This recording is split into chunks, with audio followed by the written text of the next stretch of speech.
नेता अंबिका चौधरी जी पूरे जनपद में घूम के प्रचार कर रहे हैं। समाजवादी और सुभाषपा के गठबंधन के प्रत्याशी के पक्ष में प्रचार कर रहे हैं। तो आज वो मौजूद हैं बेलथरा रोड में, जहां पे हम जानेंगे कि क्या कुछ चल रहा है पूरे बलिया में और खासतौर पे बेलथरा रोड विधानसभा में, जहां पे मौजूद हैं। जनता का क्या मूड लग रहा है सर? बलिया की 7 विधानसभा सीटें समाजवादी पार्टी और उसके गठबंधन की सुभाषपा मिल करके जीत रहे हैं। खासतौर से बेलथरा रोड विधानसभा क्षेत्र में मैं आज आया हूं और जिस तरीके की स्थिति मैंने देखी है, जो लोगों में उत्साह है और भारतीय जनता पार्टी के प्रति जितना आक्रोश है, इन दोनों से बात बिल्कुल स्पष्ट है कि इन लोगों ने फैसला कर लिया है और जो सुभाषपा के प्रत्याशी हैं हमारे गठबंधन के, उनको सुभाषपा ने प्रत्याशी बनाया है। लेकिन समाजवादी पार्टी के लोग पूरी ताकत के साथ कृत संकल्प हैं उनको भारी अंतर से जिता करके उत्तर प्रदेश की विधानसभा में भेजने के लिए। आप डोर टू डोर कैंपेन कर रहे हैं, हर विधानसभा में जाके कैंपेन कर रहे हैं, कैसा रिस्पांस मिल रहा है वहाँ की, खास करके वहाँ की जनता का? देखिए, एक बड़ी विचित्र स्थिति है।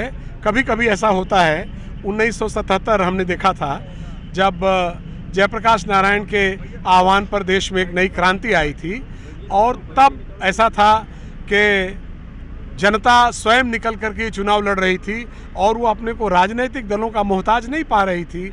आज की स्थिति ये है कि जनता भी पूरी ताकत से लड़ रही है और समाजवादी पार्टी और इसका गठबंधन भी पूरी ताकत से लड़ रहा है। इसलिए स्थिति बिल्कुल ही स्पष्ट है।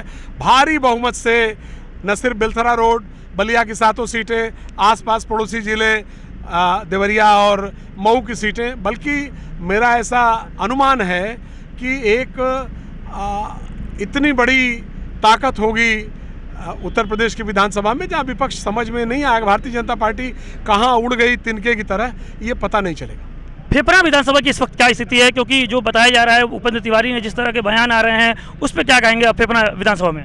फेफड़ा विधानसभा क्षेत्र में 2 बातें होने जा रही हैं।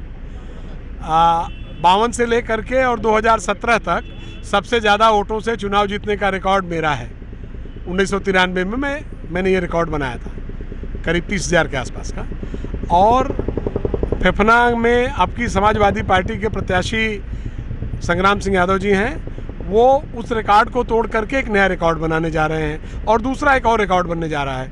2002 में भारतीय जनता पार्टी के प्रत्याशी यही उपेंद्र तिवारी जी थे, तो उनको जितने वोट मिले थे वो मुझसे मत पूछिए, उससे 1 वोट कम दे करके और उनको लौटा देने के लिए फेफना की जनता तैयार है। बलिया सदर विधानसभा की बात करें तो अभी आपने देखा होगा कि वशिष्ठ राय जी ने भारतीय जनता पार्टी ज्वाइन की है, तो उनका जो इंसिडेंट हुआ कि नारद राय जी हड्डा देके बेहोश हो गए, तो दयाशंकर सिंह ने बलिया की जनता से कहा कि इतना कमल का बटन दबा दो कि पूरी तरह से बेहोश हो जाएं। क्या मतलब रहा और ये कैसे इसको देखते हैं आप?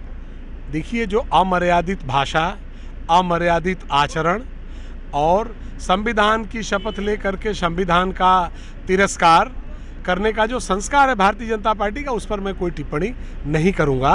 सिर्फ ये कहूंगा कि 10 तारीख की प्रतीक्षा कीजिए और किसकी क्या हैसियत है पता चल जाएगी। 7 सीटें हम लोग भारी अंतर से जीत रहे हैं। 2017 के विधानसभा चुनाव में मात्र 1 सीटें। ठीक।